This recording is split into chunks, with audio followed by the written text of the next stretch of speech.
السلام علیکم. آج میں اس پینٹنگ کے ٹیوٹوریل کے ساتھ ایک جو نئی کہانی آپ کے لیے لائی ہوں وہ بہت ہی انٹرسٹنگ ہے اور اس سے بھی آپ کو بہت فائدہ ہوگا، تو اس کو سمجھنے کی کوشش کیجیے گا اور آخر تک ویڈیو کو ضرور دیکھیے گا. تو کہانی کچھ یوں ہے کہ ایک بہت ہی مصروف اور پرانے شہر میں منفرد نام کا ایک بہت ہی خاموش سا لڑکا رہتا تھا، جو ایک بہت ہی مشہور گھڑی بنانے والے کا شاگرد بھی تھا. اب ہر روز وہ اس گھڑی بنانے والے کی شاپ پہ جاتا، وہاں پہ اس کے پیتل کے جو پارٹس گھڑی کے ہوتے انہیں صاف کرتا اور چھوٹے چھوٹے جو اسکریو وغیرہ ہوتے ان کو ترتیب دیتا، دکان کی صفائی کرتا. لیکن جو استاد تھا وہ بڑی بڑی اور بہت ہی شاندار قسم کی گھڑیاں بناتا تھا. ایسی گھڑیاں بناتا تھا جو ٹیبل پہ رکھی ہوئی ایسی لگتی تھیں جیسے کوئی اسٹیچو گولڈ کا رکھا ہوا. تو منفرد جو تھا نا، وہ گھڑیوں کو بہت حیرت سے دیکھتا تھا اور اپنے دل میں سوچتا تھا کہ کیا وہ کبھی ایسی گھڑیاں بنا پائے گا یا نہیں. پھر ایک دفعہ کیا ہوا کہ جو گھڑی بنانے والا تھا وہ بیمار ہو گیا.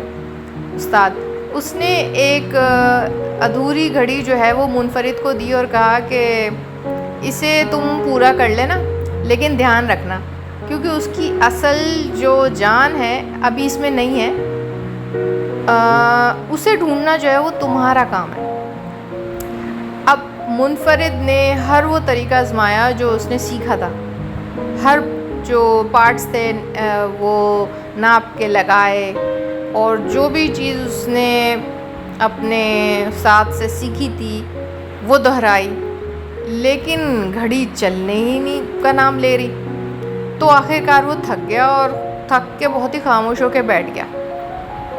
اب جب وہ خاموش ہو کے بیٹھا تو اسے ہلکی سی آواز سنائی دی، ٹک ٹک ٹک. تو یہ آواز اس گھڑی کی تو نہیں تھی، بلکہ ایک چھوٹی سی لکڑی کی گھڑی کی تھی جو اس نے خود شوق سے بنائی تھی اور اپنے طریقے اور اپنے انداز سے بنائی تھی، بغیر کسی کیا کہنا چاہیے کہ نقشے کے. تو وہ اتنی خوبصورت نہیں تھی لیکن وہ چل رہی تھی.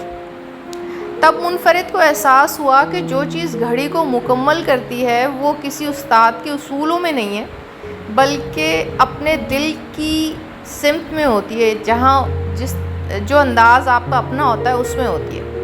تو اس نے دوبارہ کام شروع کیا لیکن اپنے انداز میں.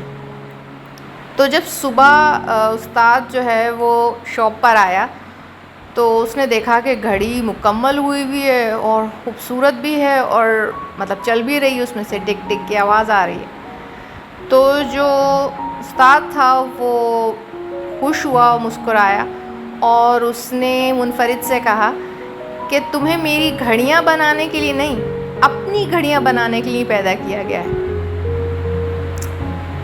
تو اس کہانی سے میں آپ کو یہ سمجھانا چاہ رہی ہوں کہ کبھی کبھی ہم دوسروں کے راستے پہ اتنا چلتے ہیں کہ جو ہم نے دیکھا ہوتا ہے کہ مشہور لوگ ہیں یا یہ وہ کر رہا ہے، فلاں بندہ یہ کر رہا ہے، کہ ہم اپنا راستہ بھول جاتے ہیں، ہم اپنا انداز جو ہے وہ نگلیکٹ کر دیتے ہیں. لیکن جو ہمارا اپنا انداز ہوتا ہے، ہمارا اپنا ٹیلنٹ ہوتا ہے، اصل میں اسی میں کمال ہوتا ہے، کیونکہ وہ ہمارے اندر نیچرل ہوتا ہے اور وہ سب سے یونیک ہوتا ہے، سب سے منفرد ہوتا ہے اور ہمارا اپنا ہوتا ہے.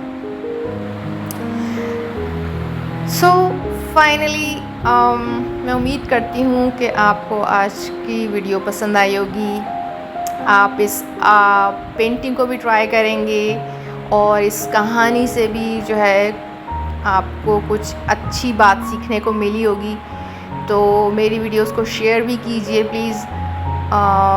میں کافی سوچ سمجھ کے اور آپ لوگوں کے لیے کہانی بھی لکھ رہی ہوں اور کوشش کر رہی ہوں کہ ایک بہت ہی اچھا میسج آگے جائے. تو اس کو شیئر کریں، ویڈیو کو لائک کیجیے اور چینل کو پلیز سبسکرائب بھی کیجیے. Thank you very much.